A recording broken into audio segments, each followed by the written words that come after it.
શ્રી કલશ ગ્રંથ તૌરેત પ્રારંભ ગુજરાતી. શ્રી કલશ ગ્રંથનું અવતરણ વિક્રમ સંવત 1729 સુરતમાં થયું. શરૂઆતની 2 ચોપાઈઓ પ્રબોધપુરી જામનગરમાં ઉતરી હતી. આ ગ્રંથમાં અનાદિના 5 પ્રશ્ન, જુદા જુદા મંત પંથોની ખેંચતાણ, વેદ શાસ્ત્રોનું રહસ્ય વગેરેનો ફોડ પાડેલો છે.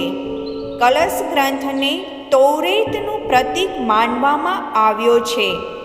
આ ગ્રંથમાં કુલ 12 પ્રકરણ, 506 ચોપાઈઓ છે, તેમજ તેમની ભાષા ગુજરાતી છે. રાસનો પ્રકાશ થયો, તે પ્રકાશનો પ્રકાશ, તે ઉપર વળી કલશ ધરો, તેમાં કરું તે અતિ અજવાસ.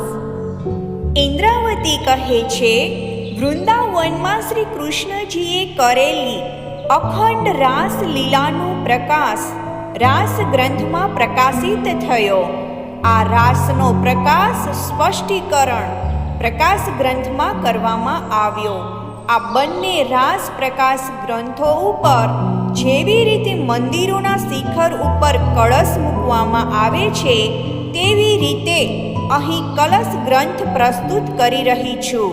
આ કલશ ગ્રંથ વ્રજ, રાસ તથા પરમધામની રહસ્યમય લીલાઓથી ભરેલો છે, એનું હું સ્પષ્ટીકરણ કરું છું.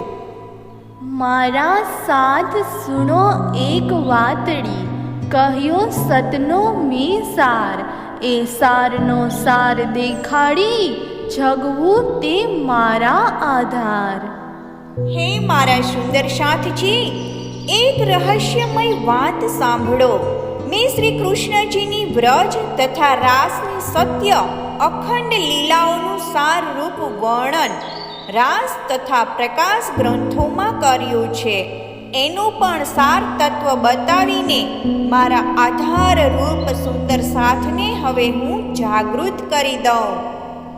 શ્રી ધણીએ આવી મુને ધામથી, જગવી તે જુગતે કરી, તે વિધ સર્વે હૃદય અંતર, ચિત માહે ચોકસ ધરી. શ્યામાજીના અવતાર સદગુરુ ધણી શ્રી દેવચંદ્રજીએ પરમધામથી આવીને મારા આત્માને યુક્તિપૂર્વક જાગૃત કર્યા. એ યુક્તિ પદ્ધતિને મેં મારા ચિત્તમાં સારી રીતે ગ્રહણ કરી લીધી છે. મુને મેળો થયો મારા ધણી તણો, તે વિતકની કહું વિદ, તે વિદ સર્વે કહી કરી, દઉં તે ઘરની નીત. મારું મિલન જે રીતે મારા ધણી શ્રી સદગુરુ સાથે નવતનપુરીમાં થયું, તે વૃત્તાંતનું વર્ણન હું કરી રહી છું. તેને બધી રીતે કહીને પરમધામની અખંડ નિધિ તારતમ જ્ઞાન તમને આપું છું. મેં જે દીન ચરણ પરસ્યા, મુને કહ્યું તે જ દીન, દયા તે કીધી અતિ ઘણી, પણ મુને જોર થયું સુપન. મેં જે દિવસે સદગુરુના ચરણ કમળનો સ્પર્શ કર્યો, એ જ દિવસે તેમણે મારા પર અતિ કૃપા કરી, બધા તથ્યો સમજાવી દીધા. પરંતુ અજ્ઞાનરૂપી નિંદ્રા તેમજ બાલ્યાવસ્થાને કારણે મારા પર સાંસારિક માયાનો પ્રભાવ વિશેષપણે છવાઈ રહ્યો. મોહે સમાગમ પીયું સુ, વાલે પૂછ્યો વિચાર, આપો તમે ઓળખી, પ્રગટ કહો પ્રકાર. સદગુરુએ અક્ષરાતીત શ્રી કૃષ્ણ દર્શનના પ્રસંગનો ઉલ્લેખ કરીને કહ્યું, જ્યારે મને શ્રી કૃષ્ણજીના દર્શન થયા, ત્યારે તેમણે મને વિચારપૂર્વક પ્રશ્ન કર્યો, શું તમે તમારા પોતાના આત્માને પીછાણો છો? જો પીછાણતા હો તો વિસ્તારપૂર્વક કહો. સદગુરુ શ્રી દેવચંદ્રજીને અક્ષરાતીત શ્રી કૃષ્ણજીનો સાક્ષાત્કાર થયો. તે વખતે શ્રી કૃષ્ણજી અને સદ્ગુરુ વચ્ચે સંવાદ થવાનો આ પ્રસંગ છે. વળી આ પ્રસંગ આત્મા અને પરમાત્માનો સંવાદ છે. સદ્ગુરુ સ્વયં ઇન્દ્રાવતીના હૃદયમાં બિરાજમાન છે અને શ્રી કૃષ્ણજી સાથે થયેલા સંવાદને ઇન્દ્રાવતી દ્વારા વ્યક્ત કરી રહ્યા છે. આ મંડળતા તમે જોયું, કહો વિતકની જે વાત, આ ભોમનો વિચાર કહો, એ સુપન કે સાખ્યાત. ફરીથી પૂછ્યું કે આ સંસાર રૂપી મંડળને તમે બરાબર જોયું છે? હવે આ જગતનું રહસ્ય મને બતાવો. વિચારપૂર્વક કહો કે આ સંસાર સ્વપ્રવત નાશવંત છે કે સાક્ષાત અવિનાશી છે? આ જોઈ જે તમે રામત, કહો રામત કેહી પર, આ ભોમ કેહી તમે કોણ છો, કિહા તમારા ઘર. આ સંસારનો ખેલ તમે જોયો. આ ખેલ કેવા પ્રકારનો છે? આ ભૂમિ બ્રહ્માંડ શું છે? તેની રચના કેવી રીતે થઈ છે? તમે કોણ છો અને તમારું મૂળ ઘર ક્યાં છે? આ કીહે અસ્થાનક તમે આવ્યા, જાગીને કરો વિચાર, નારતું કોણ પીયું તણી, કહો એ તણો વિસ્તાર. તમે ક્યાં સ્થાને આવ્યા છો? જાગૃત થઈને કહો કે તમે ક્યાં ધણીના અર્ધાંગીની છો. આ બધું વિસ્તારપૂર્વક સમજાવો. તમે વિતકનું મુને પૂછ્યું, સુણો કહું તેની વાત, આ મંડળતા દિશે સુપન, પણ થઈ લાગ્યું સાખ્યાત. એ વખતે પ્રત્યુત્તર આપતા સદ્ગુરુએ કહ્યું, હે ધની, તમે મને જે વૃત્તાંત પૂછ્યો છે તેની વર્તમાન સ્થિતિ હું આપને કહી રહ્યો છું. આ સંસારનો સ્વપ્રવત દેખાય છે, પરંતુ એમાં મગ્ન થતાં તે સાક્ષાત પ્રતીત થાય છે. નીકળ્યું ન જાય એ માહેથી, ક્યાહે ન લાભે છે, એમાં પગ પંખીનો દિશે નહીં, કહું સનંદ સર્વે તે. આ સંસારથી છુટકારો મેળવવો સંભવ નથી. તેનો અંત પણ ક્યાંય દેખાતો નથી. તેમાં આત્મરૂપી પક્ષીના પગ પણ દેખાતા નથી. અર્થાત અમે આત્માને ઓળખી શકતા નથી. હવે હું તેનું વિવરણ કરું છું. આ ભૂમને નવ ઓળખું, નવ ઓળખું મારું આપ, ઘર તણી મુને સુધ નહીં, સાંભળે નહીં મારો નાથ. મને આ સંસાર ભૂમિની પીછાણ નથી. હું ખુદ મારી જાતને પણ ઓળખી શકતો નથી. મને મારા મૂળ ઘરની સુધ પણ નથી. મારા પ્રિયતમ ધણી કોણ છે તેનું સ્મરણ પણ મને નથી.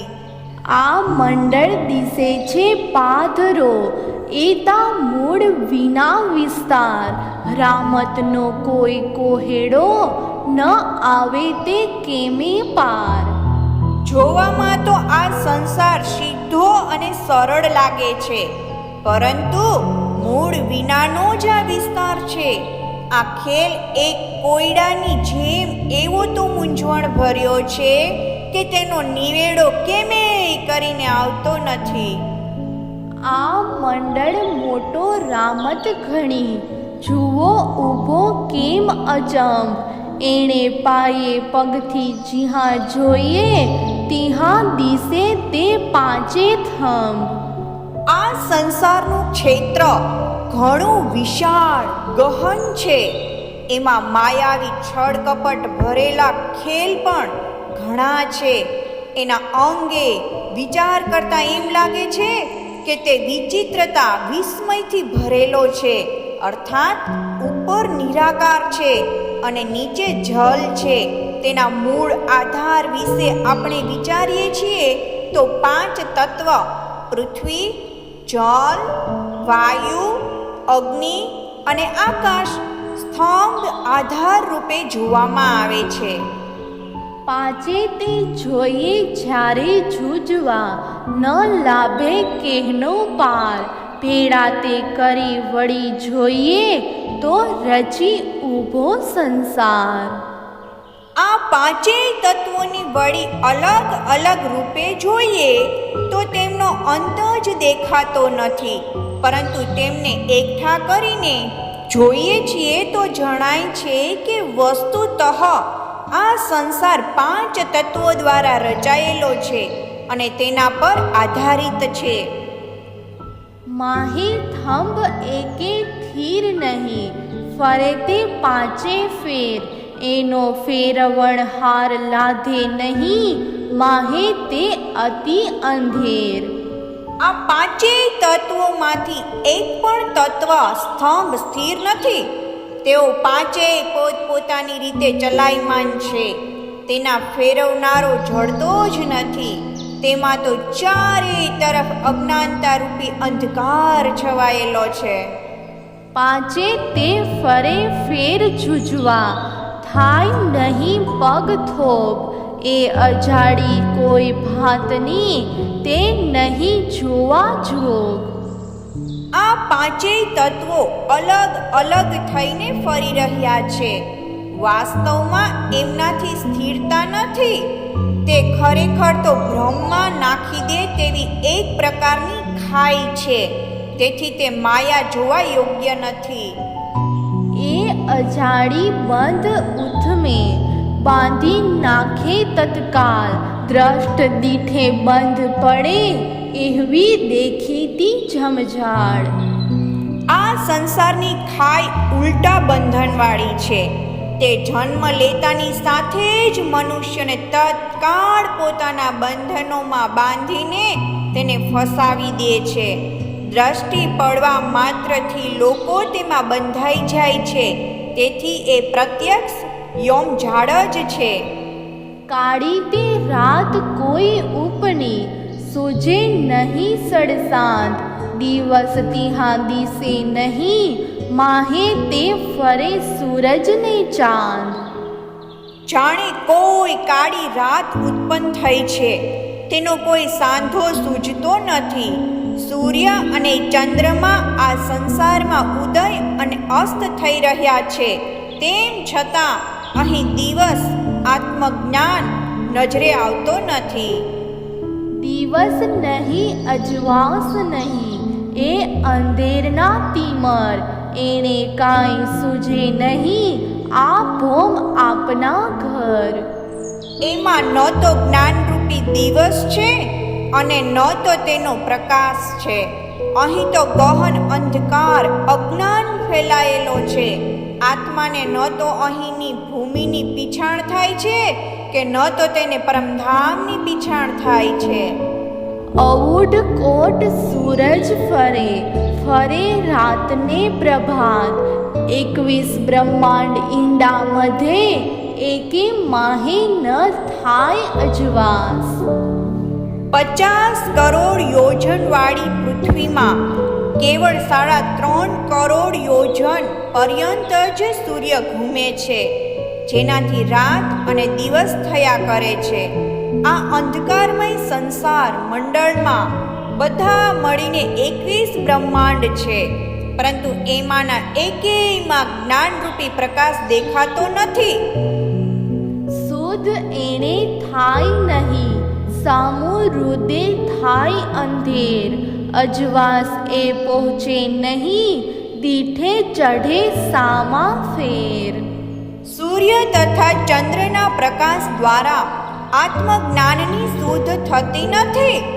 જ્ઞાનનો પ્રકાશ ન હોવાને કારણે હૃદયમાં અજ્ઞાનરૂપી અંધકાર રહે છે.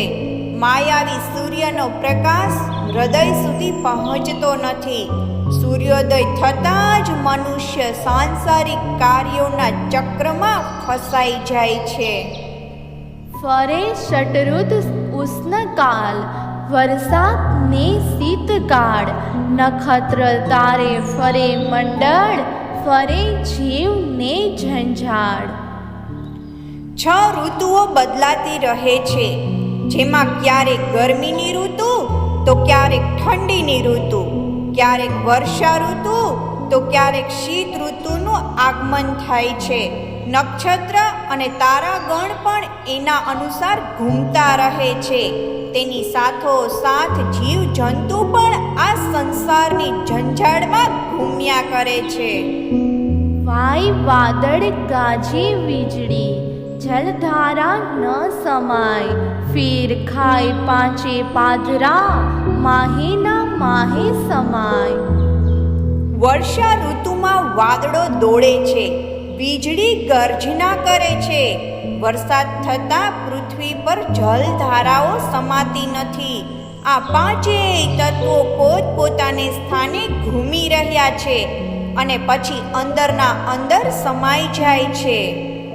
પાંચે તે થઈ આવે પાઘરા, જાણું થાશે તે પ્રલયકાર, બળ દેખાડી આપણું થઈ ઝાડ પંપાળ.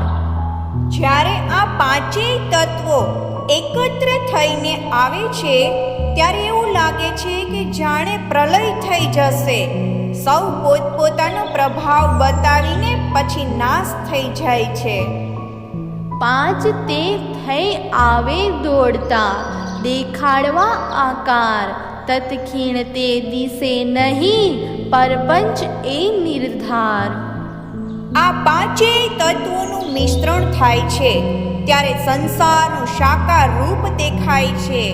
જેવા એ અલગ થાય છે તો કાંઈ પણ દેખાતું નથી. વાસ્તવમાં તેઓ આધાર રહિત છે. આ જ માયાનો પ્રપંચ છે. એ પાંચે થકી જે ઉપના, દિશે તે ચૌદે ભવન, જીવન માહે લાધે નહીં, જેની ઈચ્છાએ ઉત્પન્ન. આ પાંચેય તત્વોથી ઉત્પન્ન થયેલ 14 લોક આ બ્રહ્માંડમાં દેખાય છે, પરંતુ એમાં જીવની ઉત્પત્તિ કરનારું જીવન તત્વ દેખાતું નથી. અર્થાત જેની ઈચ્છા માત્રથી આ સંસાર ઉત્પન્ન થાય છે તે પરમાત્મા દેખાતા નથી. એનું મૂળ ડાળ લાદે નહીં, ઊભો તે ખીણી અદાએ, માહે સંધ કોઈ સૂજે નહીં, એમાં દિવસ ન દેખું ક્યાહે. આ સંસારની ઉત્પત્તિનું મૂળ સ્થાન અને તેના વિસ્તારનું જ્ઞાન કોઈને થયું નથી કે આ કેવી રીતે આધાર રહિત ઊભું છે, એમાં ક્યાં ક્યાં સાંધા બંધન છે તે કોઈની સમજમાં આવતું નથી. એવી રીતે એમાં દિવસ જેવો જ્ઞાનનો સ્પષ્ટ પ્રકાશ ક્યાંય પણ જોવા મળતો નથી.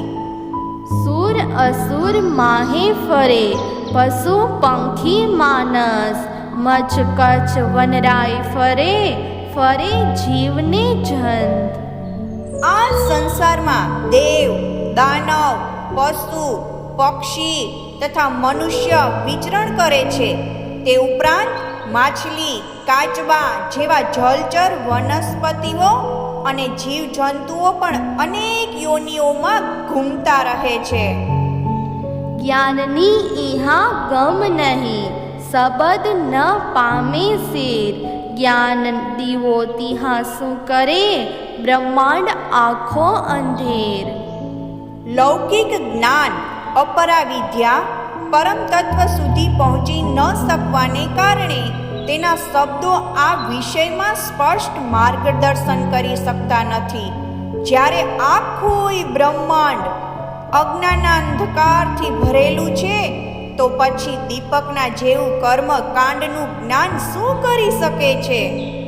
કોહેડો કાળી રાતનો, એમાં પગ ન કાઢે કોઈ, અનેક કરે અટકળો, પણ બંધ ન છૂટે તોય. કાળી રાત્રિના ઘોર અંધકારની જેમ આ માયાવી સંસારમાં અજ્ઞાન રૂપી અંધકાર ફેલાયેલો છે. કોઈ પણ આ અંધકારમાં પગ માંડી શકતું નથી. અર્થાત ભવસાગરનો કોઈ પાર પામી શકતું નથી. અનેક લોકો પરમાત્માની બાબતમાં કલ્પના તો કરે છે, પરંતુ માયાની ગૂંચ ઉકલતી નથી. તિમય ઉપર ઘોર અંધેર કાળી, અને અંધેરનો નહીં પાર. મોહ લગે મોહજળ ભર્યું, અસત ને આશાધાર. આ સંસાર ગહન અંધકાર ભરેલી કાળી રાત્રિ જેવો છે. એનો કોઈ છેડો નથી. મોહ તત્વ ઉત્પત્તિ સ્થાન સુધી તો મોહ જળ જ ભરેલું છે, જે અસાધારણપણે અસત્ય અને અજ્ઞાનથી છલોછલ ભરેલું છે. પાંચે તે ઉત્પન્ન મોહની, અને મોહ તો અગમ અપાર. નેત નેત કહી નિગમ વળિયા, આગળ સુધ ન પડી નિરાકાર. આ પાંચેય તત્વોની ઉત્પત્તિ મોહ તત્વમાંથી થઈ છે. સાંસારિક જીવો માટે તો મોહ પણ અગમ્ય અને અસીમ છે. તેનો પાર ન પામતા વેદો પણ નૈતિ નૈતિ કરીને પાછા હટી ગયા, કેમ કે નિરાકારની પાર આગળ તેઓ કાંઈ સમજી શક્યા નહીં. એમાં પગ પંથ જોવંતા, બંધ પડ્યા તે જાણ સુજાણ. અનેક વચન વિચાર કહી, નેઠ લેવાણા નિર્વાણ. આ સંસારથી છુટકારો મેળવવા માટે લોકો દ્વારા અપનાવાયેલા અનેક માર્ગો જોવામાં આવે છે. તેને જોઈને ભલા જ્ઞાનીઓ પણ બંધનમાં આવી ગયા, ભ્રમિત થઈ ગયા. અનેક પ્રકારના વચનો પર વિચાર કરતા કરતા વાસ્તવમાં તો તેઓ સંસારમાં જ લીન થઈ ગયા. એમાં જેમ જેમ જોઈએ તેમ તેમ બંધ પડતા જાય. અનેક ઉપાય જો કીજીએ, પ્રકાશ કેમે નવ થાય. અહીં તો પ્રચલિત માર્ગો સંપ્રદાયો ને જેમ જેમ જોતા જાય છે, તેમ તેમ તેમના બંધનમાં ફસાતા જાય છે. તેમનાથી મુક્ત થવા માટે અનેક ઉપાય કરવા છતાં પણ આત્મજ્ઞાનનો પ્રકાશ કોઈ રીતે પ્રાપ્ત થતો નથી. અનેક બુદ્ધ ઇહા આછટી, અનેક ફેરવ્યા મન. અનેક ક્રોધી કાળ ક્રાંત થઈને, ભાજ્યા તે હાથ રતન. અસંખ્ય જ્ઞાની વ્યક્તિઓ અહીં આવીને માર પીછાડ ખાઈ ગયા. કેટલાય લોકોએ પોતાના મનને એકાગ્ર કરીને સંસારથી દૂર કરવાના પ્રયત્નો કર્યા. અનેક લોકોએ ક્રોધના આવેશમાં આવીને હાથમાં આવેલા મનુષ્ય જીવન રૂપી રત્નને કાળને વશ થઈને ખોઈ નાખ્યું. કિહા થકી અમે આવ્યા, અને પડ્યા તે અંધેર માહે. જીવન જ્યોત અડગી થઈ, માહેથી ન કેમે નિસરાએ. અમે ક્યાંથી આવ્યા છીએ અને કેવી રીતે આ અજ્ઞાન રૂપી ઘોર અંધકારમાં ફસાઈ ગયા છીએ? આપણે એ જાણતા નથી. પરમાત્માનો પ્રકાશ પ્રાપ્ત કરવો તો આઘો રહ્યો. ખુદ આપણી પોતાની જીવન જ્યોતિ અક્ષર બ્રહ્મને પણ જાણી ન શક્યા. તેથી આ સંસારથી કેમે કરીને નિસરી શકાતું નથી. એ મંડળ ધણી ત્રિગુણ કહાવે, જાણું ઇહાથી ટળશે અંધેર. પારવાણી બોલે અટકળે, તેને ઉતરે નહીં ફેર. કેટલાય લોકોની એવી ધારણા છે કે આ સંસારના સ્વામી બ્રહ્મા, વિષ્ણુ અને મહાદેવનું ભજન કરવાથી હૃદયનો અંધકાર દૂર થઈ જશે અને મુક્તિ મળશે. આવા લોકો પારની વાણી અર્થાત પરમાત્માને લગતી વાતો તો અનુમાનથી જ કર્યા કરે છે, અને તેને કારણે તેઓ આવાગમનના ચક્રથી છુટકારો પામતા નથી. એના બાર ઉઘાડી પાથરું, ચાલી ન શકે કોઈ. બ્રહ્માંડના જે ધણી કહાવે, તે બાંધ્યા રામત જોઈ. આ બ્રહ્માંડની બહાર નીકળવાનું દ્વાર ખોલીને કોઈ પણ સીધો ચાલી શકતો નથી. આ બ્રહ્માંડના અધિપતિ કહેવડાનારા ત્રિદેવો પણ આ ખેલને જોતા જોતા જ એમાં બંધાઈ ગયા. બીજા ફરે છે ફેરમાં, એને ફેર નહીં લગાર, પણ બાંધ્યા બંધ જે ખરી ગાંઠે, આવ્યા તે માહે અંધાર. અન્ય બધા સંસારી જીવો જીવ સૃષ્ટિ બ્રહ્મ જ્ઞાનના અભાવને કારણે ત્રિદેવોની ઉપાસનામાં ગરકાવ થઈ આવા ગમનના ચક્રમાં ફર્યા કરે છે. જોકે એ ત્રિદેવો માટે જન્મ મરણનું ચક્ર હોતું નથી. અક્ષર બ્રહ્મે સંસારની રચના કરતી વખતે જે નિયમ બંધન ગાંઠ રચ્યા હતા તેમાં તેઓ બંધાયેલા રહે છે, જેને કારણે એમણે માયાના અંધકારમાં આવવું પડે છે. અર્થાત જ્યારે જ્યારે સૃષ્ટિનું નિર્માણ થાય છે ત્યારે ત્યારે એમણે માયામાં આવવું પડે છે. એ જેણે બાંધ્યા તેણે છૂટે, તિહા લગે ન આવે પાર, પાર સુધ પામે નહીં કોઈ કોહેડો અંધાર. આ સંસારનું બંધન ગાંઠ જેમના અક્ષર બ્રહ્મ દ્વારા બાંધવામાં આવ્યું છે તેના દ્વારા જ એ છૂટી શકે છે. ત્યાં સુધી તેને મુક્તિ મળી શકતી નથી. જ્યાં સુધી પાર પરમધામનું રહસ્ય સ્પષ્ટ થતું નથી ત્યાં સુધી આ સંસાર ગહન અંધકાર જેવો જ લાગે છે. બુધ વિના ઇહા બંધાય, પડ્યા તે સહુ ફંદ માહે, એ વચન સુણી કરી એણે સમે તે ગ્રહી મારી બાહે. બુદ્ધજી જેઓ અખંડ જ્ઞાન અને બુદ્ધિના દાતા છે, તેમના વિના સંસારના પ્રાણીઓ આ માયાવી ફંદા બંધનોમાં બંધાઈને ફસાયેલા રહે છે. આવા વચન સાંભળીને ધામધણીએ તત્કાળ મારો હાથ પકડી લીધો. બાહે ગ્રહી બેઠી કરી, આવેશ દીધો અંગ, તે દીનથી દયા પસરી, પડ પડ ચઢતે રંગ. આ આખાય પ્રસંગને પોતાના ઉપર લેતા ઇન્દ્રાવતી કહે છે કે સદ્ગુરુ ધણીએ આ રીતે મારો હાથ પકડીને મને બેઠો કરી મારા અંગમાં જોર ભર્યું. એ દિવસથી ધણીજીની દયા મારા પર વધતી ગઈ અને પ્રત્યેક ક્ષણ પ્રેમનો રંગ મારા ઉપર ચઢતો ગયો. ઓળખી ઇન્દ્રાવતી વાલે પ્રગટ કહ્યું મારું નામ, આ ભોમ ભરમ ભાજી કરી દેખાડ્યા ઘર શ્રીધામ. સદ્ગુરુએ મને ઓળખીને મારું નામ ઇન્દ્રાવતી કહ્યું.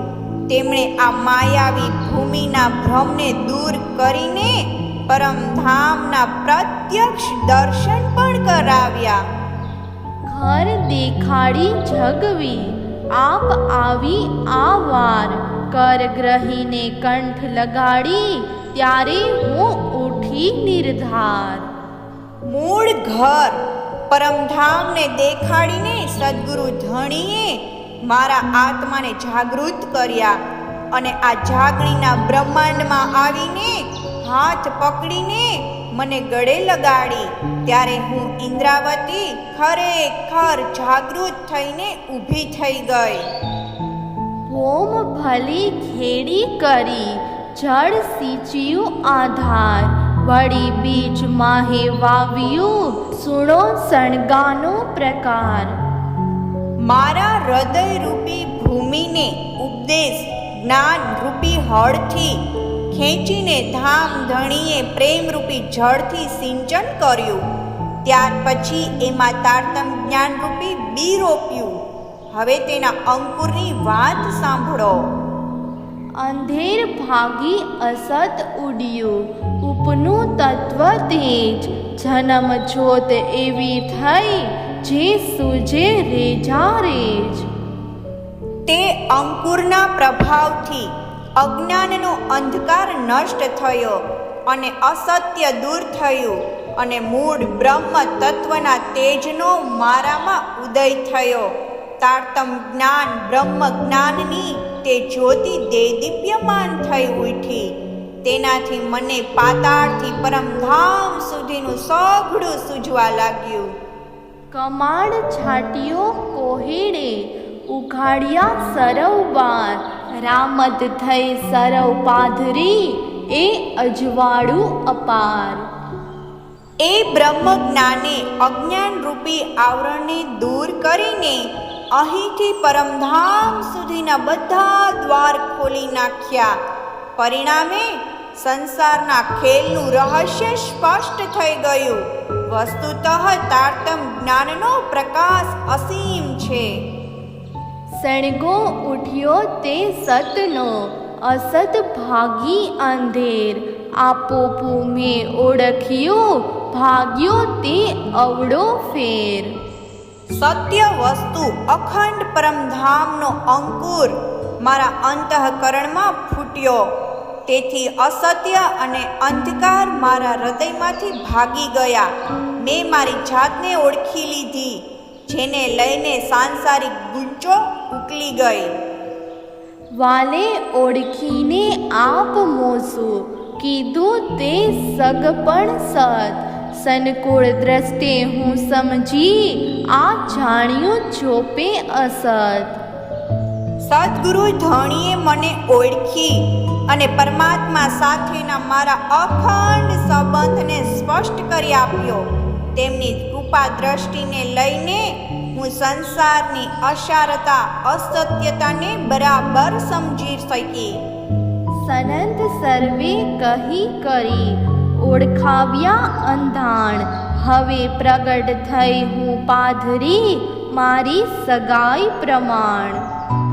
મૂળ સંબંધની બધી વાતો કહીને મૂળ ઘર પરમધામના પ્રત્યેક ચિહ્ન 25 પક્ષ વગેરેની ઓળખાણ કરાવી.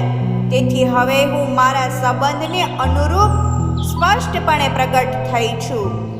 હવે સાથ મારો ખોડી કાઢો, જે ભળી ગયો રામત માહે, પ્રકાશ પૂર્ણ અમકને, હવે છપી ન શકે ક્યાહે. હવે હું માયામાં ભ્રમિત થઈને ખોવાઈ ગયેલા આપણા મૂળ સંબંધી સુંદર સાથને ખોડીને તેમણે બહાર કાઢીશ. કેમ કે હવે મારી પાસે અખંડ તારતમ જ્ઞાનનો પૂર્ણ પ્રકાશ છે. હવે આ જ્ઞાનનો પ્રકાશ ક્યાંય છૂપો રહી શકે એમ નથી. ઓળખી સાથ ભેડો કરો, દ્રઢ કરી દઉં મન, રામત દેખાડી જગવું, કહી તે પ્રગટ વચન. હું સુંદર સાથના આત્માને ઓળખીને તેમને એકઠા કરીશ અને તેમના મનના દ્રઢ વિશ્વાસ પેદા કરીશ. માયાનો આ ખેલ બતાવીને તેમજ તારતમ જ્ઞાનના વચનો પ્રગટ કરીને તેમને જાગૃત કરીશ. પ્રકરણ 1 ચોપાઈ 53. રામત દેખાડી છે. આ રામતના તમને પ્રગટ કહું પ્રકાર, આ ભોમના બંધ છોડી દઉં, જેમ જુઓ જોપે કરાર. ઇન્દ્રાવતી કહે છે, હે સુંદર સાથજી, હું આ ખેલની બાબતમાં તમને સૌને પ્રગટપણે કહું છું. આ ભૂમિના માયાવી બંધનોને હું હટાવી દઈશ, જેથી તમે એને શાંતિથી જોઈ શકો. એ સુપન તણી છે રામત, રચિતે અતિ અખ્યાત, મૂલ બુદ્ધ વિસરી ગઈ, જાણે સુપન નહીં સાખ્યાત.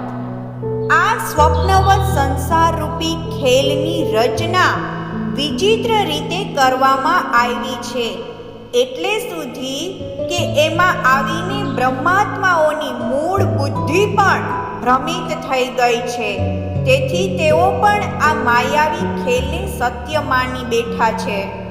પૂરું મનોરથ તમ તણા, ઉઘાડું રામતના બાર, રામત દેખાડી કરી, કરું સતનો વિસ્તાર.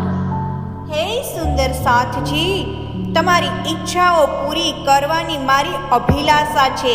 તેથી સંસારના આ ખેલનું સ્પષ્ટીકરણ કરું અને સ્વપ્નવત અસત્ય સંસારનો ખેલ બતાવીને તમને અખંડ ઘર પરમધામની સત વસ્તુને વિસ્તારપૂર્વક દેખાડી દઉં. અરદ સાથ રહ્યો અટકી, જેણે જોયાનો હરખ અપાર. સ્વાગ દેખાડી વિધવિધના, પછી દઉં તે સતનો સાર. અડધા સુંદર સાત તામસી સખીઓ ને વ્રજ તથા રાસના દુઃખનો અનુભવ ન થવાને કારણે દુઃખરૂપી સંસાર જોવાની ઉત્કંઠા મનની મનમાં રહી ગઈ. તેથી જુદી જુદી રીતે આ ખેલ બતાવીને પછી સતનો સાર, વ્રજ, રાસ, અખંડ પરમધામ તથા ધામ ધણઈ બતાવી દઉં. વાત સુણો મારા વાલૈયા, સાથે દીઠા તે દુઃખ સંસાર. કેમ થાય સાથમાં હું મારો, જીહા ઊભી ઇન્દ્રાવતી નાર. હે મારા પ્યારા સદ્ગુરુ, મારી વાત સાંભળો. સુંદર સાથે સંસારમાં ઘણા દુઃખ દીઠા છે. હવે ઇન્દ્રાવતી સખી જેવી અહીં હોવા છતાં મારા સુંદર સાથને દુઃખ શા માટે થાય? તમે વાકી તે વાટે ચલવ્યા, વિષમાં તે કેમ ચલાય. હું ગ્રહી દઉં ધામ ધણી, તો સુખ મોને થાય. હે સુંદર સાથજી, તમે માયાને અવળે માર્ગ ચાલી રહ્યા છો. એવા વિષય માર્ગ પર કેવી રીતે ચલાય? હું તમને ધામધણીનો સાથ હાથ અપાવી દઉં તો જ મને સુખ થશે. હવે જાગી જુઓ મારા સાથજી, રામત છે બ્રહ્માંડ. જોપે જુઓ નેહ ચિતસુ, મધ્ય ભરતજીને ખંડ. હે મારા સુંદર સાથજી, હવે તમે જાગૃત થઈને જુઓ. આ બ્રહ્માંડ માયાવી ખેલનું કેન્દ્ર છે. એમાં પણ તમે ભરતખંડમાં આવ્યા છો. તેથી એકાગ્રચિત થઈ પ્રેમથી જુઓ. જીહા વાવીએ વ્રખ ઉપજે, જેનો ફળ વાંચે સહુ કોઈ. બીજ જેવું ફળ તેવું, કરત કમાઈ જોઈ. અહીં ભરતખંડમાં ભક્તિનું બી વાવવાથી ધર્મરૂપી વૃક્ષ ઉગે છે. તેના મુક્તિરૂપી ફળને પ્રાપ્ત કરવાની ઈચ્છા બધાને હોય છે. જેવું બીજ છે તેવું ફળ હોય છે. તેવી રીતે અહીં બધા લોકો સારા અને ખોટા કર્મોની કમાણી કરે છે. ભોમ ભલે ભરતખંડની, જીહા નીપજે નિત નિર્મળ. બીજી સર્વે ભૂમ ખારી, ખારા તે જળ મોહજળ. ભરતખંડની ભૂમિ અતિ ઉત્તમ છે. અહીં નિર્મળ નિધિ એટલે કે તાતમ જ્ઞાનરૂપી પવિત્ર સંપત્તિ પ્રગટ થઈ છે. આ ભારતખંડ સિવાયની બધી ધરતી ખારી અર્થાત ભક્તિ વિહીન છે અને આ મોહજળ પણ ખારો ભક્તિ વિહીન છે. એ મધે જે પૂરી કહાવે, નૌતન જેનું નામ. ઉત્તમ 14 ભવનમાં, જીહા વાલાનો વિશ્રામ. આ સમગ્ર ભરતખંડમાં જે પુરી કહેવાય છે તેનું નામ નૌતનપુરી છે. તે 14 લોકોમાં સર્વશ્રેષ્ઠ છે, કેમ કે એ ધામધણીનું વિશ્રામ સ્થળ છે. રામત ઘણી રળિયામણી, તમે માંગી મન કરી ખંત. વિદ સર્વે કહું તમને, જોપે જુઓ નેહ ચિત. અહીં ધણી જ મનમોહક અને સુંદર રામતો થઈ છે કે જેમને જોવા માટે તમે બધા સુંદર સાથે ઉત્સાહપૂર્વક માંગણી કરી હતી. તેથી અહીંનો સઘળો વૃત્તાંત તમારી સમક્ષ કહી રહી છું, જેથી તમે નિશ્ચિત થઈને તેમને બરાબર રીતે જોઈ શકો. રામત જોઈએ જી, જોવા આવ્યા છો જે, માંગી આપણ ધણી કને, આ દેખાડે છે તે. હે સુંદર સાથજી, માયાવી સંસારનો આ ખેલ જુઓ. તેને જોવા તો આપણે બધા અહીં આવ્યા છીએ, કેમ કે આપણે ધામધણી પાસે એની માંગણી કરી હતી. તે ખેલ ધામધણી આપણને બતાવી રહ્યા છે. મોહરા તે દિશે સહુ જુજવા, અને જુજવી મુખવાણ, સ્વાગ કાછે સહુ જુજવા, જાણી દિસંતા પ્રમાણ. આ સંસારમાં મત મતાંતર, પંથ, સંપ્રદાય અને લોકો અલગ અલગ દેખાય છે. તેમની બોલી પણ અલગ અલગ છે. તેઓ પોતપોતાની વેશભૂષાને અલગ અલગ રીતે અપનાવે છે. બાહ્ય દ્રષ્ટિએ બધું પ્રમાણિત સત્ય દેખાય છે. વિધ વિધના વેશ લાવે, જાણે રામત નિર્વાણ, બ્રહ્માંડ ખત્રી વેશ શુદ્ર, મળી તે રાણે રાણ.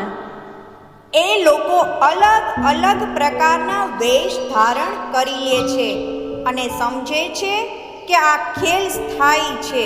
બ્રાહ્મણ, ક્ષત્રિય, વૈશ્ય અને શૂદ્ર ચારેય વર્ણના લોકો તેમજ રાજા મહારાજા વગેરે બધા આ ખેલમાં નિમગ્ન છે. માહો માહે સગા સંબંધી, માહે કુટુંબનો વહેવાર, હસે હરખે રૂએ સોકે, 14 વિદ્યા વરણ 4. અહીં બધા અંદરો અંદર સગા સંબંધી છે અને એક પરિવારની જેમ જ વ્યવહાર કરે છે. કોઈ આનંદપૂર્વક હસે છે તો કોઈ ક્યારેક શોકથી રડે છે, દુઃખી થાય છે. 14 વિદ્યાઓમાં નિપુણ સંસારના ચારેય વર્ણના લોકોની આવી સ્થિતિ છે.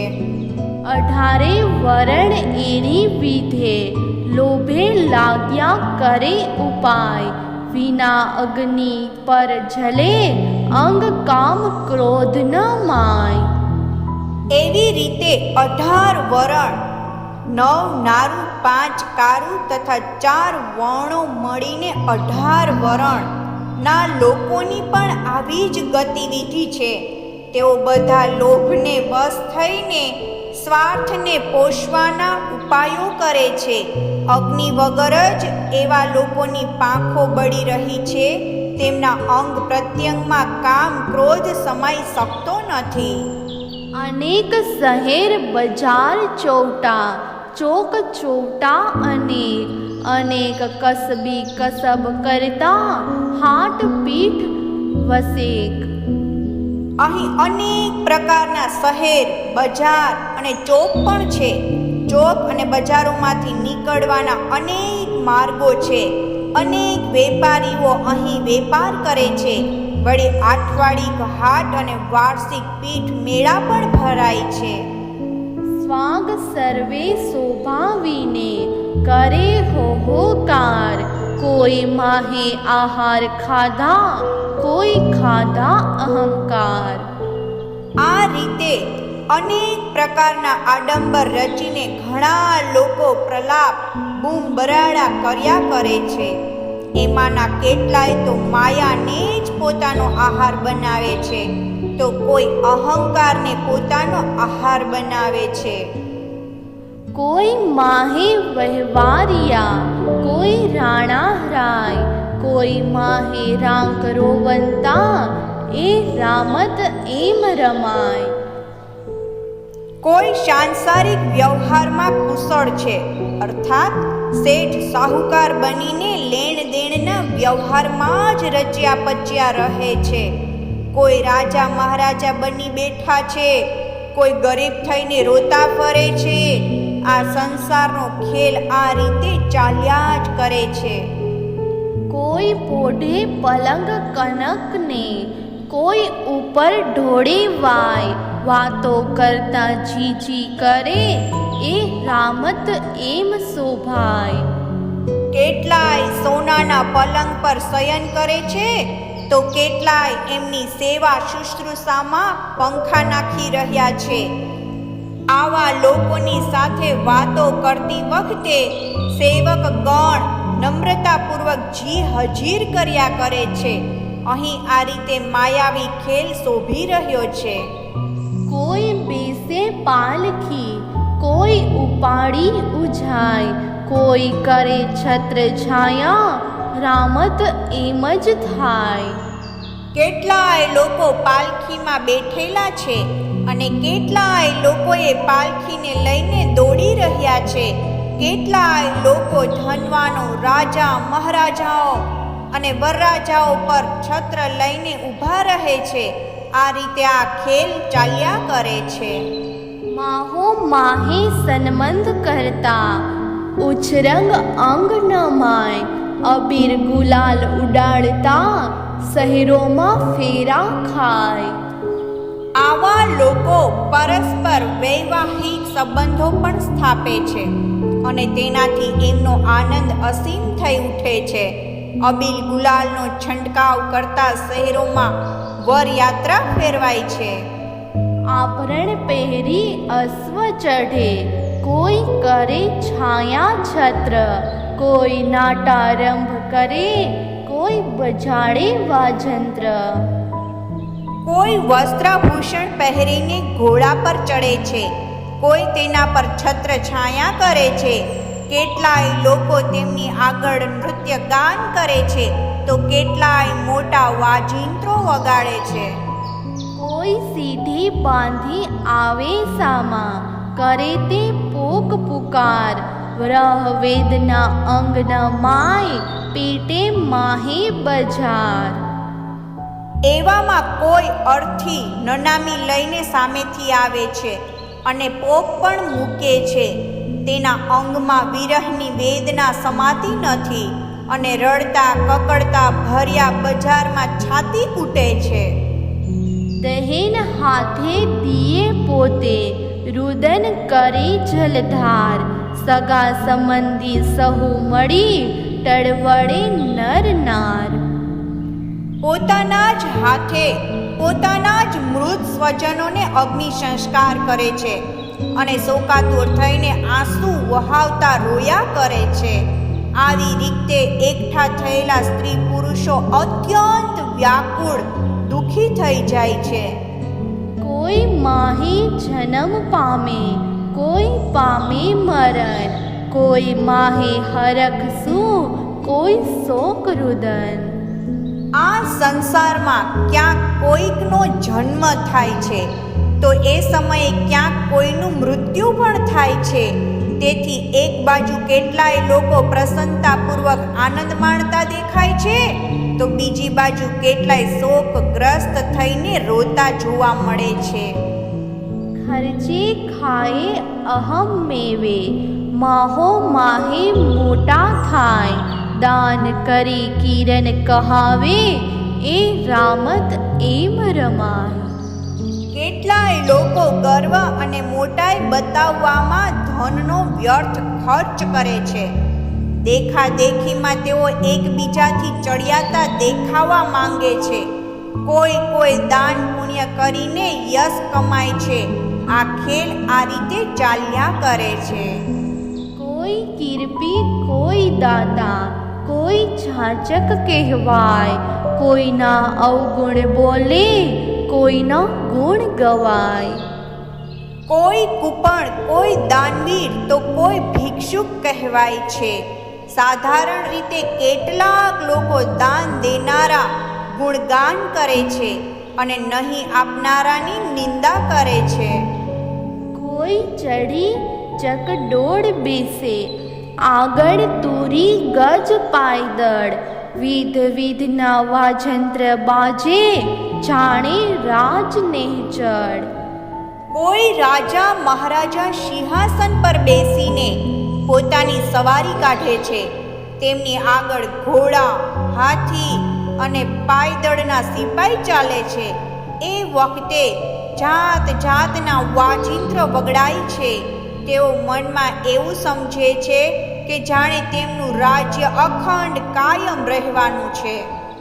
સામ સામી કરે સૈન્યા, ભારત કરે લોહ અંગ, અહંકારે આકાર પછાડે, નમે નહીં અભંગ.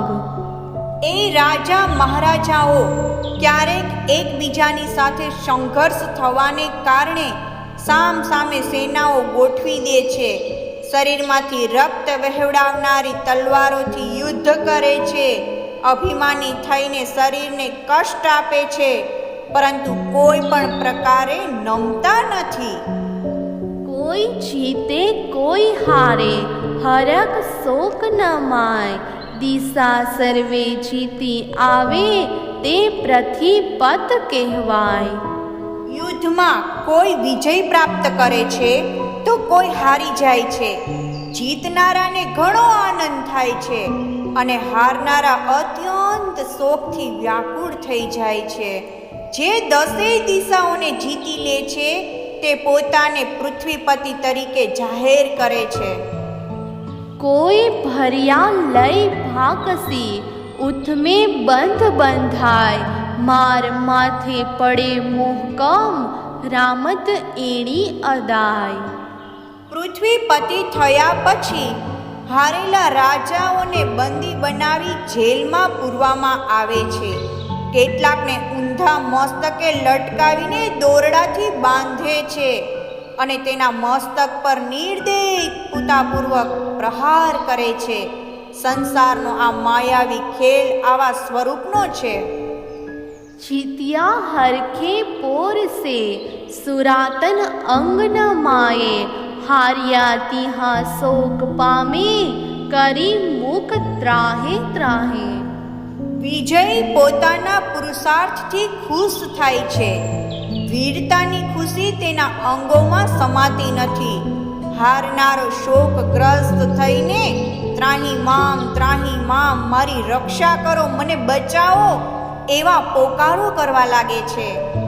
કોઈ માહે રોગિયા અને કોઈ માહે અંધ, કોઈ લૂલા કોઈ પાંગડા, રામત એ સનંદ.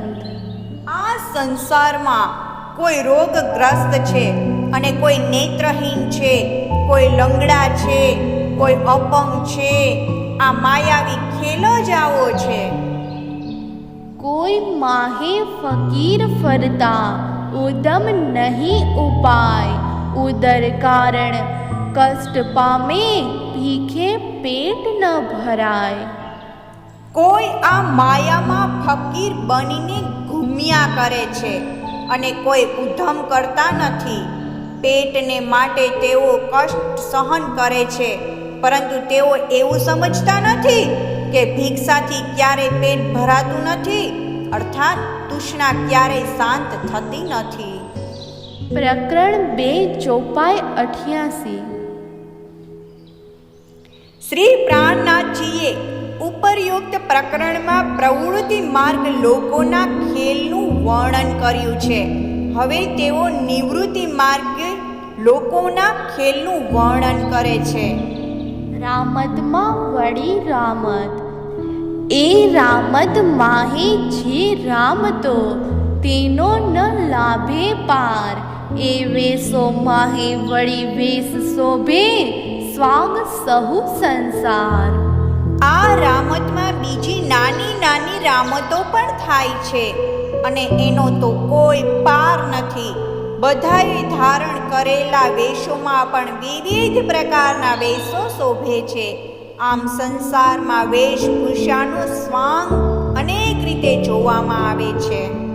કોઈ વેશ જો સાધ કહાવે, કોઈ ચતુર સો જાણ, કોઈ વેશ જો દુષ્ટ કહાવે, કોઈ મૂર્ખ અજાણ. કેટલાય વેશધારી લોકો સાધુ કહેવાય છે, તો કેટલાક પોતાને ચતુર અને જ્ઞાની માને છે. કેટલાક લોકો તો પોતાના વેશને લઈને જ દુષ્ટ કહેવાય છે, તેમજ કેટલાય મૂર્ખ અને અજ્ઞાની કહેવાય છે. અનેક પગથી પરબ પરવા, દયા દાન દેવાય, દેખાડો સહુ કરી સાગર, માહેના માહે સમાય.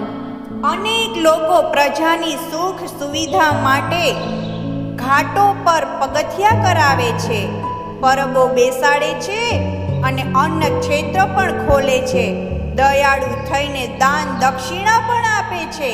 હે સુંદર સાથજી, આ રીતે આ સંસારની બધી પરંપરાઓ વિસ્તારથી બતાવી રહી છું. વાસ્તવમાં આ બધા લોકો ભવસાગરમાં જ સમાઈ જાય છે. અનેક દેહરા અપાસરા, માહી મુનારા મસીદ, તળાવ કુવા કુંડ વાવરી, માહી વિસામા કે રીત. હિન્દુ લોકો અનેક મંદિર અને જૈન લોકો દેરાસર અને ઉપાશ્રય બનાવે છે. મુસલમાનો મિનારા અને મસ્જિદો બંધાવે છે. પરમાર્થ કરનારા લોકો તળાવ, કુવા, કુંડ અને વાયુ ખોદાવે છે. લાંબા માર્ગોમાં વચ્ચે વચ્ચે વિશ્રામ માટે વિશ્રામ ગૃહ વિસ્મા પણ બંધાવે છે. કે જુગતે જગન કરતા, કે જુગતે ઉપચાર, કે જુગતે ધર્મ પાડે, પર હૃદય ઘોર અંધાર. કેટલાય લોકો યુક્તિપૂર્વક યજ્ઞ કરે છે, કેટલાય પરોપકાર કરે છે, કેટલાય લોકો ચતુરાઈ પૂર્વક ધર્મ પાલનનો ઢોંગ કરે છે, પરંતુ તેમના હૃદયમાં અજ્ઞાનનો ઘોર અંધકાર છવાયેલો રહે છે. કે જુગતે સિદ્ધ સાધક, કે જુગતે સન્યાસ, કે જુગતે દેહ દમે, પણ છૂટે નહીં જમફાસ. કેટલાય લોકો યુક્તિપૂર્વક પોતાનો પ્રભાવ ફેલાવીને પોતાને સિદ્ધ સાધક કહેવડાવે છે. કેટલાય લોકો યુક્તિપૂર્વક સંન્યાસ ગ્રહણ કરે છે.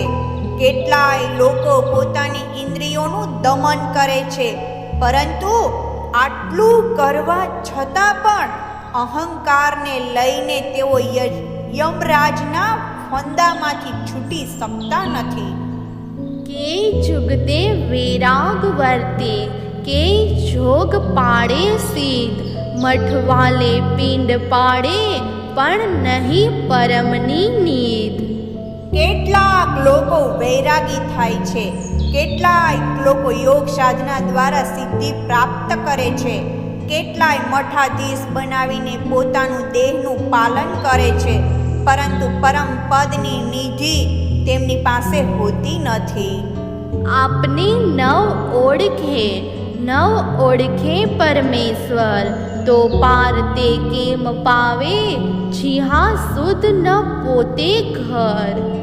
આવા લોકો સ્વયં પોતાને પણ ઓળખી શકતા નથી, તેમજ પરમાત્માને પણ ઓળખી શકતા નથી. એમને આમ પોતાની કે પોતાના મૂળ ઘરની જ ખબર નથી, તો પછી તેઓ પરમ તત્વને કેમ કરીને પામશે? ષટ ચક્ર નાડી પવન, સાધે અજપા અનહદ, કે ત્રવેની ત્રકુટી, જ્યોતિ સોહ રાતે સબદ. કેટલાય યોગાભ્યાસીઓ શરીરમાંના ષટ ચક્રની સાધના કરીને શ્વાસને બ્રહ્મરંધ્રમાં રોકીને મંત્રનો અજપા જપ કરીને એના અનહદ નાદને સાંભળવાનો પ્રયાસ કરે છે. કોઈ ત્રિવેણી ત્રિકુટી કપાળમાં જ્યાં ઈડા, પીગડા અને સુષુમ્ના નાડી મળે છે તે સ્થાને ની સાધના કરીને જ્યોતિ સ્વરૂપનું દર્શન કરવાનો પુરુષાર્થ કરે છે અને સોડહમ શબ્દના જપમાં મગ્ન રહે છે. કોઈ ષટદર્શની કહાવે, ધરે તે જુજવા વેશ, પાર બ્રહ્મને પામે નહીં, હૃદય અંધેરી વસેસ. કેટલાય લોકો તો 6 શાસ્ત્રોના જ્ઞાતા કહેવાય છે. તેઓ અલગ અલગ પ્રકારના વેશ ધારણ કરે છે, પરંતુ તેઓ પરબ્રહ્મ પરમાત્માને પ્રાપ્ત કરી શકતા નથી, કેમ કે તેમના હૃદયમાં અહંકાર રૂપી અંધકાર છવાયેલો છે. स्त्री पात पंडित ब्रह्मचारी भट्ट वेदिया वेदांत पुराण जोई जोई सर्वे पढ़िया परम हंस सिद्धांत। કેટલાય લોકો મોટા મોટા ધુરંધર શ્રીપાદ પંડિત તેમજ બ્રહ્મચારીના વેશમાં રહે છે. તેઓ વેદપાઠી વેદાંતીને ભટ્ટજી કહેવાય છે. પુરાણોને પઢીને કેટલાક લોકો પંડિત પ્રવીણ કહેવાય છે અને કેટલાક સૈદ્ધાંતિકો પરમહંસ બની જાય છે. અલપ આહારી નિંદ્રા નિવારી સબદ સત વિચારી આચારીને નેમધારી પણ મૂકે નહીં અંધારી. કેટલાક અલ્પ આહાર કરે છે, નિંદ્રા પર વિજય મેળવી લે છે અને સત્ય શબ્દ જ્ઞાન પર વિચાર કરતા હોય છે. કેટલાક યમ નિયમનું પાલન કરી સદાચારી તેમજ સંયમી કહેવાય છે, પરંતુ તેમનો અહંકાર રૂપી અંધકાર દૂર થતો નથી. સંત મહંત અનેક મુનિવર દેખીતા દિગંબર જાય સહુએ પ્રખલ પૂરે કાપડી કલંદર. આ સંસારમાં અનેક સંત મહંત અને શ્રેષ્ઠ મુનિવરો છે. કેટલાક દિગંબર દેખાય છે, પરંતુ એ બધા માયાના પ્રબળ પ્રવાહમાં તણાય છે. આવી સ્થિતિ કાપડી અને કલંદર જેવા વેશધારીઓની પણ છે. સિલવંતી સતી કહાવે આરજા અર્ધાંગ જતી બરતી પોસાંગરી એ અતિ શોભાવે સ્વાંગ. કેટલી સ્ત્રીઓ શીલવતી અને સતી કહેવાય છે. કેટલીક આર્યા અને અર્ધાંગીની બનેલી છે. કેટલાક લોકો યતિ વ્રતી અને પોષાંગરીના વેશ ધરાવનારા છે. આ બધાએ આડંબરયુક્ત અત્યંત સુંદર વેશ ધારણ કરેલા છે. મલક મુલ્લા મલંગ ચિંદા બાંગ દે મન ધીર પાક થઈ થઈ સહુએ પડ્યા મીર પીર ફકીર. કેટલાય લોકો મલેક મુલ્લા અને મુસ્લિમ ફકીર હોવાનો દાવો કરે છે. કેટલાક મનને સ્થિર કરીને બાંગ પોકારે છે અને મીર ધર્માચાર્ય પીર ગુરુ ફકીર સાધુ વગેરે બધા પાક પવિત્ર થઈને કુરાનાદી પઢે છે. કે કરામત કોટલ ઓલિયા આલમ બોદલા બેકેદ સોફી જાણી કરે જુલમ. કેટલાય લોકો કુટિલ કરામતો ચમત્કારો બતાવે છે અને કેટલાય લોકો પોતાની જાતને ઓલિયા ખુદાનો દોસ્ત કે આલિમ પ્રશિક્ષિત સમજે છે. કેટલાય લોકો બોદલા બેકેદ બંધન રહિત અને સુફી વેશ ધારણ કરીને જાણી જોઈને પોતાની જાત પર અત્યાચાર કરે છે. અનેક માહી ધર્મ પાળે પંથ પ્રગટ થાય આંધળા જેમ સંગ ચાલે એ પાખંડ એમ રચાય. આ સંસારમાં અનેક લોકો ધર્મનું પાલન કરે છે. કેટલાય લોકો પોતાનો નવો જ પંથ ચલાવે છે. કેટલાય લોકો તેમનું આંધળું અનુકરણ કરવા લાગી જાય છે. સંસારનો આ ખેલ કંઈક આવો જ દંભી અને પાખંડીથી ભરેલો છે. રમે માહો માહી રબદે કરે પરસ્પર ક્રોધ મચ ગલાગલ માહી સગડે મૂકે નહીં કોઈ બ્રોધ. કેટલાક લોકો અહીં રમતા પરસ્પર વાદ વિવાદ કરીને ગુસ્સે થાય છે. જેવી રીતે સાગરમાં મોટી માછલી નાની માછલીને ગળી જાય છે, એવી રીતે અહીં મોટા લોકો નાનાને દબાવે છે. તેથી પરસ્પર ઈર્ષા અને દ્વેષ છોડતા નથી. પ્રકરણ 3 ચોપાઈ 106. પંથ પેડાની ખેંચા ખેંચ કોઈ કહે દાન મોટું કોઈ કહે જ્ઞાન કોઈ કહે વિજ્ઞાન મોટું એમ વધે સહુ ઉન્માન. પ્રત્યેક સંપ્રદાયના લોકો પોતપોતાના ધારણાને સાચી માને છે. દાખલા તરીકે કોઈ કહે છે કે દાન જ મોટું છે, જ્યારે બીજો જ્ઞાનને જ સર્વોત્તમ માને છે. કોઈ કહે છે કે વિજ્ઞાનની જાણકારી જ સર્વશ્રેષ્ઠ છે. આમ તેઓ અટકળો કરે છે. કોઈ કહે કરમ મોટું, કોઈ કહે મોટો કાળ, કોઈ કહે અગમ મોટું, એમ રમે સહુ પંપાળ. સઠ શાસ્ત્રના જ્ઞાતાઓમાંથી કોઈની મીમાંસા મત વાળાઓની માન્યતા છે કે કર્મ જ સૌથી મોટું છે, જ્યારે વૈશેષિક મતવાળાઓ કાળને જ મોટો માને છે. કેટલાક લોકો અગમને મોટું દર્શાવે છે. આમ બધા ખોટા ભ્રમમાં અટવાયા કરે છે. કોઈ કહે તીરથ મોટું, કોઈ કહે મોટું તપ, કોઈ કહે શીલ મોટું, કોઈ કહે મોટું સત. કોઈ કહે છે કે તીર્થ જ મોટું છે, તો કોઈ તપને મુખ્ય માને છે. કેટલાક લોકો શીલ સંતોષનું મહત્વ દર્શાવે છે, તો કોઈ સત્યને જ સૌથી મોટું માને છે. કોઈ કહે વિચાર મોટો, કોઈ કહે મોટું વ્રત, કોઈ કહે મત મોટી, એમ વધે કે જુગત. કોઈ શુદ્ધ વિચારધારાને મોટી માને છે, તો કોઈ વ્રતને સર્વોપરી કહે છે. કોઈ સદબુદ્ધિને અતિ ઉત્તમ માને છે. આમ યુક્તિ પ્રયુક્તિઓ દ્વારા પોતપોતાના મતને રજૂ કરે છે. કોઈ કહે કરણી મોટી, કોઈ કહે મુગત, કોઈ કહે ભાવ મોટો, કોઈ કહે ભગત. કોઈ કરણી શુદ્ધ કર્મ કે આચરણને મોટી માને છે, તો કોઈ મુક્તિને મુખ્ય કહે છે. કોઈ ભાવને મોટો માને છે, તો કોઈ ભક્તિને શ્રેષ્ઠ માને છે. કોઈ કહે કીર્તન મોટું, કોઈ કહે શ્રવણ, કોઈ કહે વંદની મોટી, કોઈ કહે અર્ચન.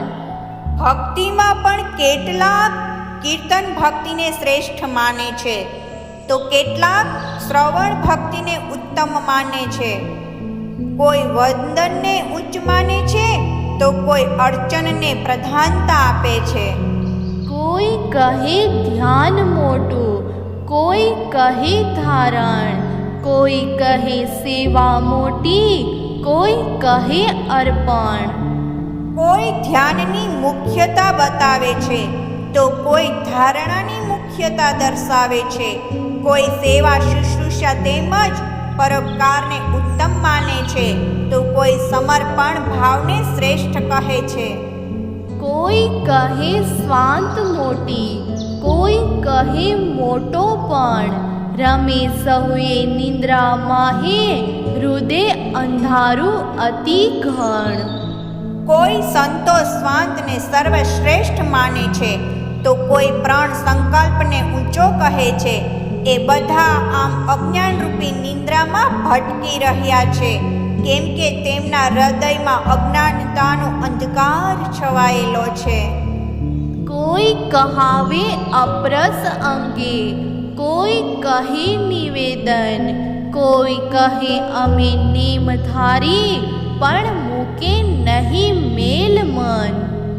કેટલાક કહે છે કે અસ્પર્શ વ્રત જ શ્રેષ્ઠતમ છે, જ્યારે બીજા લોકો નિવેદન પરમાત્માને પ્રત્યેક વસ્તુ અર્પણ કરવા ને મુખ્ય માને છે. કોઈ કહે છે કે અમે તો નિયમધારી છીએ, પરંતુ તેઓ પણ મનની મલિનતાને છોડતા નથી. કોઈ કહે સત્સંગત મોટી, કોઈ કહે મોટો દાસ, કોઈ કહે વિવેક મોટો, કોઈ કહે વિશ્વાસ. કેટલાક લોકો સત્સંગની મુખ્યતા બતાવે છે, કેટલાક લોકો પરમાત્મા પ્રત્યે દાસ્ય ભાવ રાખવા કહે છે, કેટલાક વિવેકને ઉત્તમ માને છે, તો કોઈ વિશ્વાસને જ સર્વોપરી માને છે.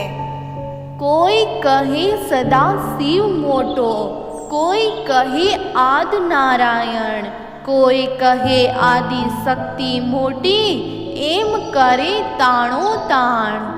કેટલાક કહે છે કે ભગવાન સદા શિવ સૌથી મોટા છે, ત્યાં બીજા લોકો કહે છે કે આદિ નારાયણ મુખ્ય છે. કોઈ કહે છે કે આદ્ય શક્તિ જ સર્વશ્રેષ્ઠ છે. આમ બધા પરસ્પર વિવાદમાં અટવાઈ જઈને દેવતાઓની માન્યતા પ્રત્યે ખેંચતાણ કરે છે. કોઈ કહે આતમ મોટી, કોઈ કહે પર આતમ, કોઈ કહે અહંકાર મોટો, જે આદનો ઉત્પન્ન. કોઈ કહે છે કે આત્મા જ સર્વશ્રેષ્ઠ છે, જ્યારે કેટલાક પરમાત્માને શ્રેષ્ઠ માને છે. કેટલાક તો અહંકારને મુખ્ય સમજે છે, કારણ કે સૃષ્ટિમાં એ સૌથી પહેલો ઉત્પન્ન થયો છે. કોઈ કહે સકળ વ્યાપી, દિસંતો સહુ બ્રહ્મ, કોઈ કહે નિર્ગુણ ન્યારો, આ દિશે છે સહુ ભરમ. કેટલાક લોકો પરમાત્માને સર્વવ્યાપી માને છે અને સર્વત્ર બ્રહ્મનો જ દર્શન કરે છે. કેટલાક લોકો બ્રહ્મને આ બધી વસ્તુઓથી પર નિર્ગુણ નિરાકાર માને છે. આ રીતે ચારેય તરફ ભ્રાંતિઓ જોવામાં આવે છે. કોઈ કહે શૂન મોટું, કોઈ કહે નિરંજન, સાર અરથ સૂજે નહીં, પછી વાદે વઢે વચન. કોઈ શૂન્યને સર્વોપરી માને છે, તો કોઈ નિરંજન શક્તિને મોટી કહે છે. એવા લોકો શાસ્ત્રોના વાસ્તવિક અર્થને તો સમજી શકતા નથી અને વાદ વિવાદમાં પડીને ઝઘડિયા કરે છે. કોઈ કહે આકાર મોટો, કોઈ કહે નિરાકાર, કોઈ કહે માહે જ્યોત મોટી, એમ વઢે ભર્યા વિકાર. કોઈ સાકાર બ્રહ્મને મોટો માને છે, તો કોઈ આ જગતની નશ્વરતાને જોઈને બ્રહ્મને નિરાકાર માને છે. કેટલાકને મતે અંતરની જ્યોતિ સ્વરૂપ જ સર્વોપરી છે. આવી રીતે વિકાર લોકો પરસ્પર ઝઘડિયા કરે છે. કોઈ કહે પાર બ્રહ્મ મોટો, કોઈ કહે પરસોત્તમ, વેદને વાદ અંધકારે, વાદે વઢતા ધરમ. કેટલાક લોકોની એવી માન્યતા છે કે પરબ્રહ્મ પરમાત્મા જ સૌથી મોટા છે. કેટલાક લોકો તેમને પુરુષોત્તમ કહે છે. આ રીતે જ્ઞાનના વિવાદમાં પડેલા લોકો અજ્ઞાનરૂપી અહંકારને કારણે વાદ વિવાદ દ્વારા ધર્મની વૃદ્ધિ થાય છે એમ સમજે છે. પ્રગટ પંપાળ દિશે રમતા, અતિ ઘણું અંધેર, કહે અમે સાચા તમે જૂઠા, એમ ફરે તે અવળે ફેર. આ બધા લોકો પ્રત્યક્ષપણે ખોટી રમતો રમતા જોવા મળે છે, કેમ કે તેમના હૃદયમાં પ્રગાઢ અંધકાર છવાયેલો છે. તેઓ પોતાને સાચા અને બીજાને જૂઠા માને છે. આમ બધા અવળા ઊંધા ચક્કરમાં ઘૂમ્યા કરે છે. પંથ સહુના એહ જ પૈયા, જે વડગા માહે વિરાટ, એ વિદ કહી સહુ વિગતે, એ રચ્યો માયા ઠાટ. પ્રત્યેક સંપ્રદાયનો માર્ગ આવો જ છે. તેઓ બધા વિરાટ સંસારને વળગી રહ્યા છે. આ રીતે વૈરાટનું સંભવિત વૃત્તાંત કહી દીધું છે. આ બધાની રચના માયા પ્રકૃતિ દ્વારા જ થઈ છે. પરપંચે સહુ પંથ ચાલે, કહી લેસુ ચરણ નિવાસ, એ રામતના જે જીવ પોતે, તે કેમ પામે સાખ્યાત. બધા ધર્માવલંબીઓ પ્રપંચના રસ્તે જ ચાલી રહ્યા છે અને પાછા કહે છે કે અમે પરમાત્માના ચરણોમાં વાસ કરીશું. આ માયાવી ખેલના જીવો સાક્ષાત પરમાત્માને કેવી રીતે પ્રાપ્ત કરી શકશે? કોઈ ભૈરવ કોઈ અગીન, કોઈ કરવત લે, પાર બ્રહ્મને પામે નહીં, જો તિલ તિલ કાપે દે. કેટલાક લોકો પર્વત ગિરનાર પરથી કૂદીને ભૈરવ કૂદકો લગાવે છે, તો કોઈ પંચાગ્નિમાં તાપીને મુક્તિ ઝંખે છે. કેટલાક લોકો કાશીએ જઈને મસ્તક પર કરવત મેલાવે છે, પરંતુ ચાહે તેઓ પોતાના શરીરને કાપીને ગમે તેટલા ટુકડા કરે, તેમ છતાં પરબ્રહ્મ પરમાત્માને પામી શકવાના નથી. અનેક સ્વાંગ રમી જૂજવા, અસત ને અપ્રમાણ, મૂળ વિના જે પિંડ પોતે, તે કેમ પામે નિર્વાણ. આ રીતે લોકો જુદા જુદા ખોટા અને અપ્રમાણિક વેશ ધારણ કરીને માયામાં રમી રહ્યા છે. આવા માયામાંથી ઉત્પન્ન જીવનું મૂળ જ માયા છે. અખંડ શાશ્વત મુક્તિને કેમ કરીને પામશે? પ્રકરણ 4 ચોપાઈ 127. વૈરાટની ઝાડી. અનેક કીવ ઇહા ઉપજે, વૈરાટ મુખ વખાણ, વચન કહી માહે થાય મોટા, પણ પામે નહીં નિર્વાણ. આ સંસારમાં અનેક કવિજન થયા છે કે જેમણે આ વિરાટની મુક્તિ કંઠે પ્રશંસા કરી છે. તેઓ વિશિષ્ટ શબ્દ પ્રયોગ કરવાને લઈને મોટા કહેવાય, પરંતુ નક્કી તેઓ પરમ તત્વને તો પામ્યા જ નથી. બોલે સહુ બેસુધમાં, કોઈ વચન કાઢે વિશાળ, ઉત્પન્ન સર્વે મોહની, તે થઈ જાય પંપાળ. આવું વર્ણન કરનારા લોકોએ બેસુધીમાં જાણકારી નહીં હોવાને કારણે જ પોતાની અનેક કવિતાઓમાં વિશિષ્ટ શબ્દોનો પ્રયોગ કર્યો છે, પરંતુ તેમની વાણી મોહતત્વથી ઉત્પન્ન થઈ હોવાને કારણે જૂઠી સિદ્ધ થાય છે. વિરાટ કહે મારો ફેર અવડો, મૂળ છે આકાશ, ડાળો પસરી પાતાળમાં, એમ કહે વેદ પ્રકાશ.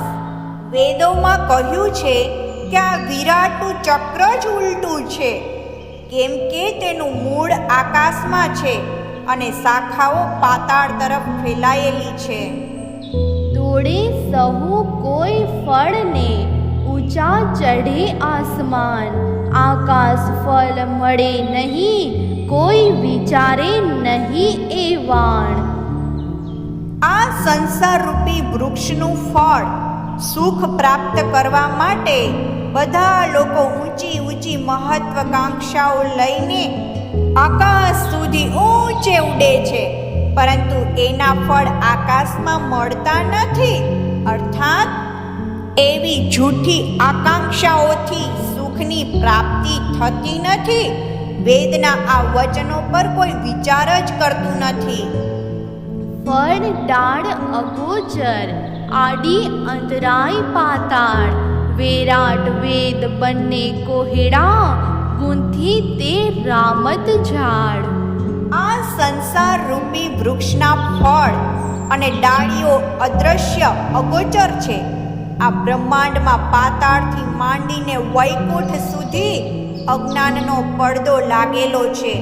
આ અજ્ઞાનતાને કારણે વૈરાટનો સંબંધ અને વેદનો કર્મકાંડ આ બે અજ્ઞાનીઓને માટે એક કોયડો બનીને મૂંઝવણ પેદા કરે છે. આ સંસાર આવા પ્રકારની ઝાડમાં ફસાયેલો છે. વિધ બંને દિશે વિગતે, નાભ ને વળી મુખ, ગુંથી ઝાડો બને જુગતે, માની લીધા દુઃખ સુખ. આ બંને વેદ અને વૈરાટની ઉત્પત્તિ એવા પ્રકારની છે કે શેષશાયી ભગવાનની નાભીમાંથી કમળ ઉત્પન્ન થયું અને કમળમાંથી બ્રહ્માજી ઉત્પન્ન થયા. બ્રહ્માજીના મુખમાંથી વેદ અને વૈરાટની સૃષ્ટિ ઉત્પન્ન થઈ. બંનેમાં માયાવી અજ્ઞાનતાની ઝાડ ફેલાયેલી છે. અર્થાત બધા એમાં પોતપોતાનું સુખ દુઃખ માની બેઠા છે. બંને કોહેડા બે ભાતના, વેરાટને વળી વેદ. એ જીવ ઝાડો ઝાલી બાંધ્યા, જાણે નહીં કોઈ ભેદ. આ બંને વેદ અને વૈરાટ બે પ્રકારના કોયડા છે. વૈરાટ દ્વારા પારિવારિક સંબંધ અને વેદ દ્વારા કર્મકાંડના કોયડા પેદા થાય છે. જીવાત્માને આ બંનેએ કસીને બાંધી રાખ્યા છે. એનું રહસ્ય ભેદ કોઈ નથી જાણતું. કડી ન લાધે કેહને, એ ઝાડોની જીનસ. ત્રગુણને લાધે નહીં, તો શું કરે મૂઢ મનીષ. વૈરાટ તથા વેદનો સાચો અર્થ અને તે અર્થનો ફોડ પાડવાની ક્ષમતા કોઈની પાસે નથી. આ ઝાડું કેવા પ્રકારનું છે તેની કોઈને ખબર નથી. એટલે સુધી કે બ્રહ્માંડના અધિપતિ બ્રહ્મા, વિષ્ણુ અને મહેશને પણ એનું જ્ઞાન નથી. તો આ મૂઢ મનુષ્ય કરી પણ શું શકે?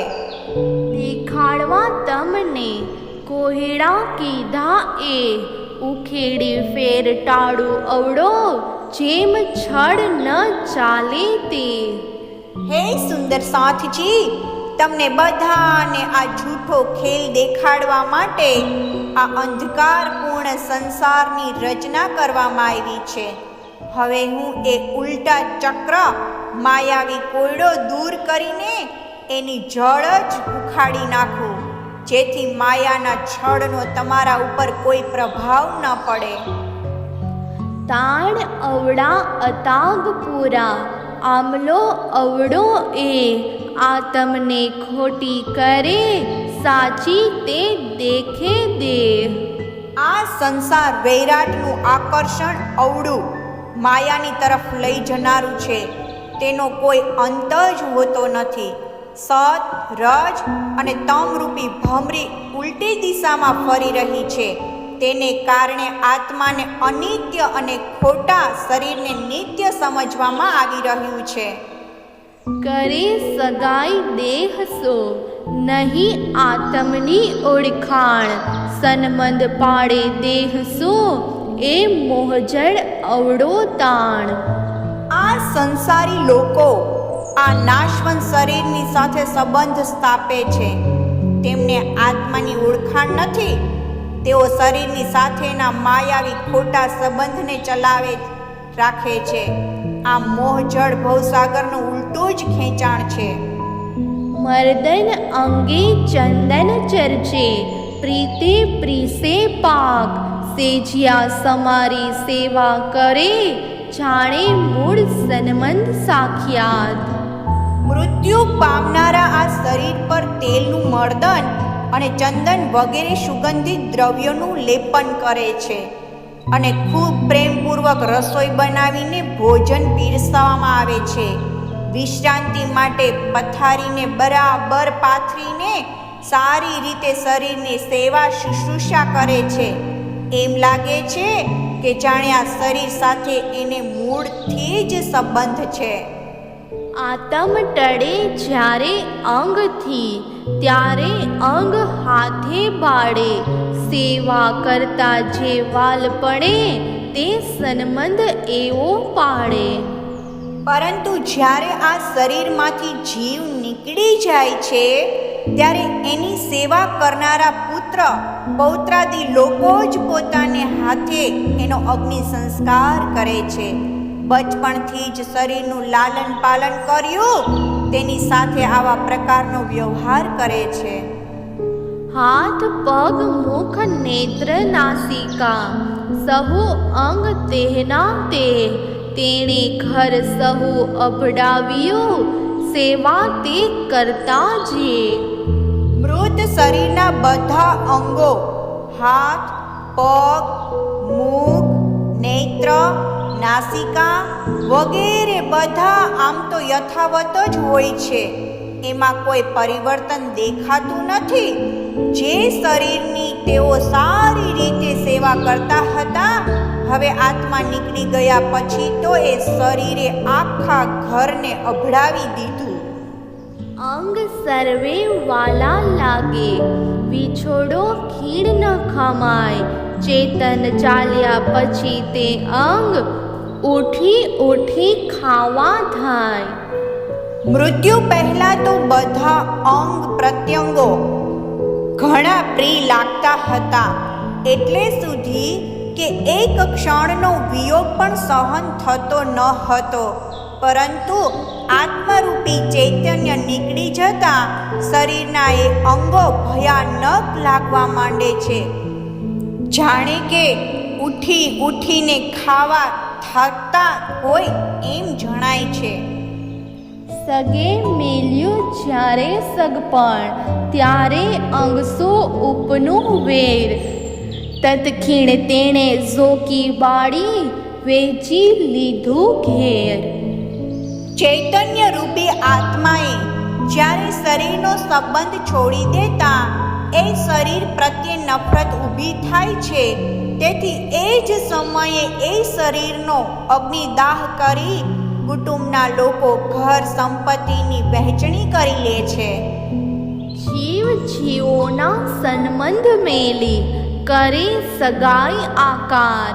વિરાટ કોહેડા એણી વિધે, અવળા તે કે પ્રકાર. લોકો આત્માનો સંબંધ છોડીને શરીર સાથે સંબંધ સ્થાપે છે. આ રીતે આ વિરાટ કોયડાથી ભરેલો મનાય છે. એમાં અનેક પ્રકારનું અટપટામણું છે. એમાં અવળો અનેક ભાતે, વિરાટ નેત્રો અંત. ચેતન વિના કહે છોત લાગે, વળી તે શું કરે સન્મંત. આમ આ સંસાર અનેક પ્રકારે અટપટો છે. અહીંના જીવો પણ છતી આંખોએ આંધળા જેવા છે. ચૈતન્ય નીકળી જતા શરીરને અપૃશ્ય માનવા લાગે છે અને ફરીથી એવા જ નાશવાન શરીર સાથે સંબંધ જોડે છે. એક વેશ જ વિપ્રનો, બીજો વેશ ચંડાળ. છવે છેડે છોત લાગે, સંગ બોલે તત્કાળ.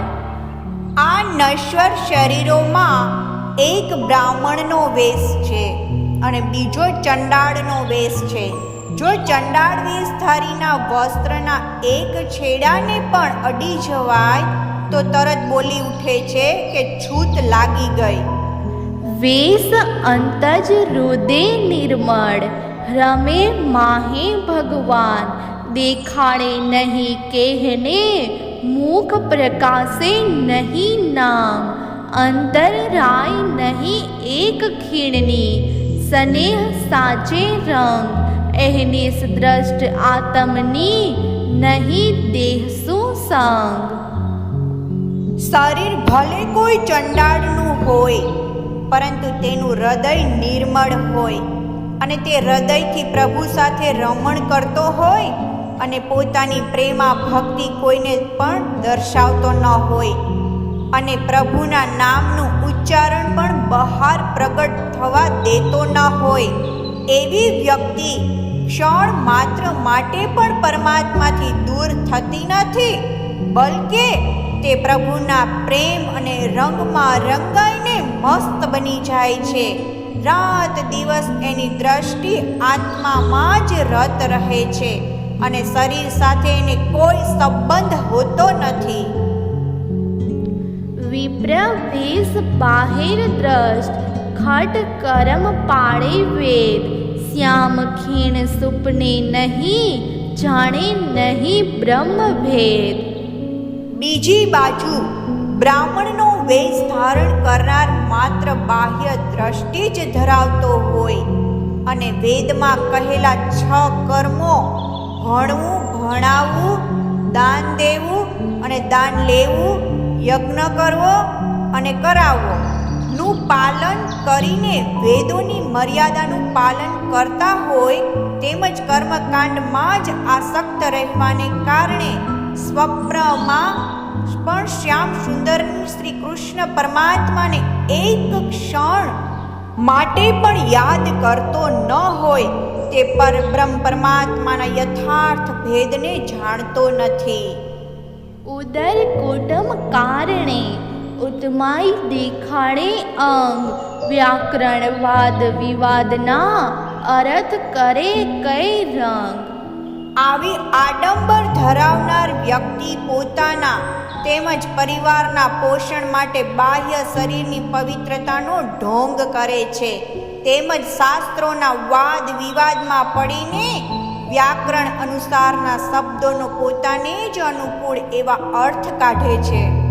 હવે કહો કેને છવે છેડે, અંગ લાગે છોત, અધમતમ વિપ્ર અંગે ચંડાળ અંગ ઉદોત.